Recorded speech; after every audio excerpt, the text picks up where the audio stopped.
My boss told me to work only 9 to 5, so I stopped helping after hours. It all started with a meeting on a rainy Monday morning. My boss, Mr. Grant, called the team into the conference room. His usual cheerful demeanor was gone, replaced by a clipped tone and furrowed brows. "All right, listen up," he began, flipping through some notes on his tablet. "There's been some chatter about burnout. I get it. You're putting in long hours, but we need to draw a line. From now on, you're expected to work strictly 9 to 5. No emails after hours, no weekend check-ins. Understood?" We all nodded, surprised but not upset. For me, though, it was oddly personal. I'd always been the go-to person, the one colleagues called when systems crashed at midnight or when a deadline sneaked up. I had built a reputation for being dependable, even at the cost of my own free time. So, when Mr. Grant declared this new boundary, I decided to follow it to the letter. At 5 p.m. sharp that evening, I shut my laptop, grabbed my coat, and headed for the door. It felt strange. My inbox was still buzzing, but I left it behind without a second thought. By 6:30 p.m., my phone rang. It was Sarah from the marketing team. "Hey, Matt. Quick question about the client presentation tomorrow. Can you—" "Sorry, Sarah." I cut her off politely. "I'm off the clock. Catch me tomorrow between 9 and 5. There was a pause, and then she laughed nervously. "Oh, right. Forgot about that new rule. Got it. Talk tomorrow." I could almost hear the confusion in her voice. By midweek, things were different. A minor system glitch occurred at 8 p.m., something I would have normally fixed in a snap. But instead of jumping in, I watched Netflix and let the team handle it. The next morning, I found out they had spent 3 hours on a problem that would have taken me 15 minutes. "Why didn't you just call me?" I asked Rob, the IT manager. "You're off after 5, he said, shrugging.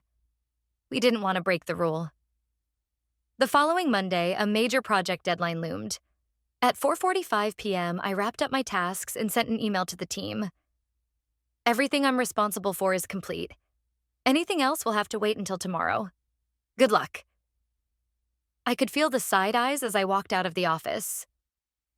The next morning, Mr. Grant called me into his office. "Matt, we need to talk," he said, gesturing for me to sit. "There's been feedback that you're not as available as you used to be." I raised an eyebrow. "I'm just following your instructions, sir. 9 to 5, right?" He sighed. "I didn't mean for you to stop being a team player. With all due respect, isn't that what this policy is about? Protecting our time and avoiding burnout?" He leaned back, clearly struggling. "It's about balance. There's some flexibility expected." "Flexibility works both ways," I said evenly. By the end of the second week, the cracks in the system were glaring. Projects were delayed, morale was shaky, and my coworkers seemed unsure how to operate without me swooping in after hours. At 4:50 p.m. on Friday, as I packed up my things, Mr. Grant appeared at my desk. "Matt," he said, "can we have a quick chat?" "Sure, but only for 9 minutes," I said, smirking. He chuckled, though it was a little strained. "Look, I might have been too rigid with that policy. I see now that you stepping back entirely has created some challenges." I nodded, staying silent. "I guess what I'm saying is, we need to find a middle ground. I don't want you burning out, but I also don't want the team to suffer when your expertise is needed." "Fair enough," I said, zipping up my bag. "But if you want me to go above and beyond, it has to be acknowledged. Maybe some overtime pay or comp days? You can't expect people to work for free after hours." He nodded thoughtfully. "That's a good point. Let me think about how we can adjust things." "Great," I said, heading for the door. "Have a good weekend, Mr. Grant. I'll see you Monday at 9 sharp." As I walked out into the crisp evening air, I felt a sense of satisfaction.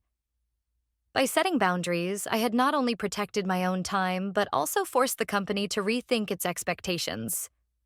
Sometimes the best way to make a point is to follow the rules exactly as they're written, and let the cracks reveal themselves. Monday morning came, and Mr. Grant was unusually cheery during the team meeting. He presented the usual updates, but there was an extra slide at the end of his presentation titled Workload and Recognition. I want to address something we've been learning as a team, he began, looking around the room. His gaze landed on me for just a moment, and I couldn't help but smirk. The 9 to 5 policy is important, but we need to acknowledge that flexibility is a two-way street. When someone goes above and beyond, they should feel that effort is valued. He clicked to the next slide, which outlined new initiatives. First, there would be an overtime tracking system. If someone worked beyond their hours, they could log it and either get paid for the extra time or receive comp days. Second, a critical response team would be created for after-hours emergencies. This would rotate among team members, so the burden didn't always fall on the same people. Lastly, communication norms were clarified. Urgent matters could be escalated outside of working hours, but non-urgent tasks would wait until the next business day. The room buzzed with murmurs of approval. Even Sarah, who had called me the first night of the new policy, gave me a thumbs up. That evening, as 5 p.m. rolled around, I closed my laptop and packed my things. Just as I was about to leave, my phone buzzed. It was Rob from IT. Hey, Matt, we've got a quick issue with the server. It's nothing critical, but if you could take a look now, we'd avoid any delays tomorrow. I glanced at the time. 5:03 p.m. Did you log it with the response team? I asked, partly testing the new system. Yeah, but I figured you'd knock it out in 10 minutes, and the response team isn't scheduled until later tonight. I paused, weighing my options. Under the old system, I would have jumped in immediately. But now there was a choice. All right, I said, sighing. I'll take a quick look, but log it and make sure it counts toward my overtime. Rob laughed. You got it, man. Thanks. I resolved the issue in less than 10 minutes and logged out for the night. It felt good, not because I had helped, but because I had done so on my terms. Over the next few weeks, the team began adapting to the new structure. The critical response team rotation worked well, and people seemed less burned out knowing they had designated time to step away. Mr. Grant even made a point to thank people who put in extra hours, acknowledging their efforts in team meetings. For me, the biggest change wasn't just the policy. It was the respect. Before, it felt like my after-hours work was expected, like some kind of unwritten rule. Now, when I helped after hours, it was seen as a favor, not an obligation. One Friday evening, as I packed up to leave, Mr. Grant stopped by my desk. Heading out? He asked. Yep, all wrapped up, I said, slinging my bag over my shoulder. Good, you've earned it. He smiled, then added, by the way, the team really appreciated how you handled that server issue last week. I know it's a small thing, but I wanted to make sure you knew it didn't go unnoticed. I nodded, feeling a sense of satisfaction. Thanks, Mr. Grant. I appreciate that. As I stepped out into the evening air, I realized something.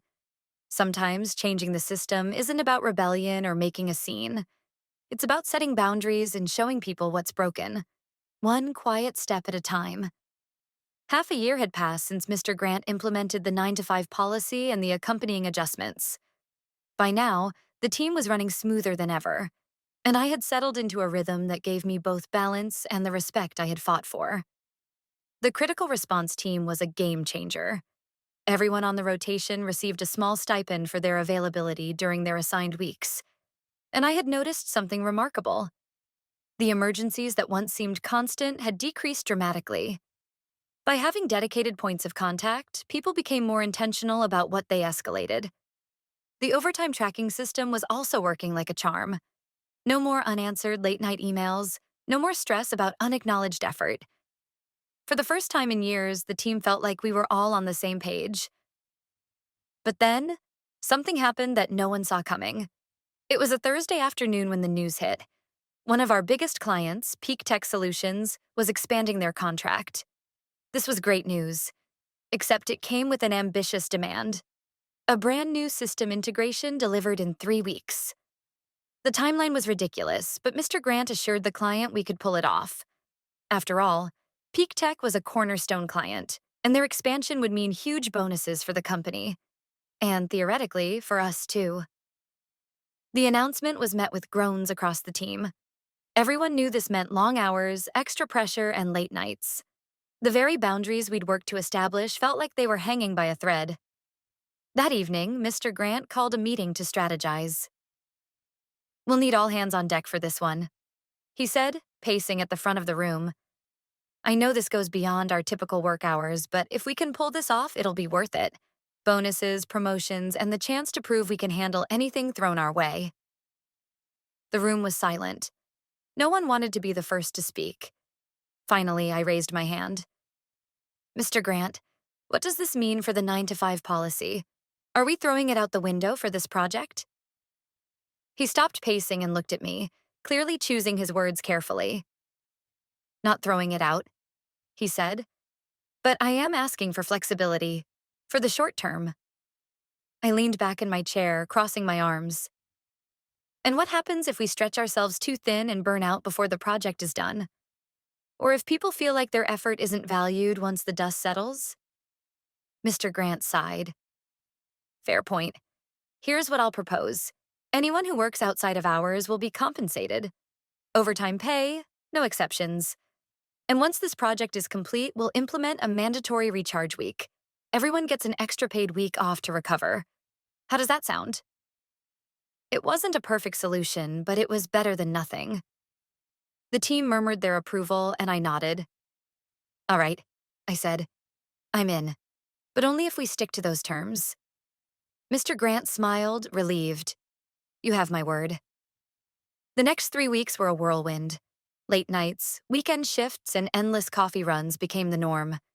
But true to his word, Mr. Grant made sure every hour we put in was logged, compensated, and acknowledged. When the system integration finally went live, on time and without a hitch, the client was thrilled. The team celebrated with a catered lunch, and Mr. Grant gave a heartfelt speech thanking us for our dedication. But the best part came a week later, when our paychecks reflected the overtime we had worked, and the official email went out. Recharge week approved. During my recharge week, I found myself sitting in a quiet cafe, reflecting on everything that had happened since Mr. Grant first declared the 9 to 5 policy. It hadn't been perfect, and there were still moments of frustration, but we had built something better. A culture of respect and boundaries.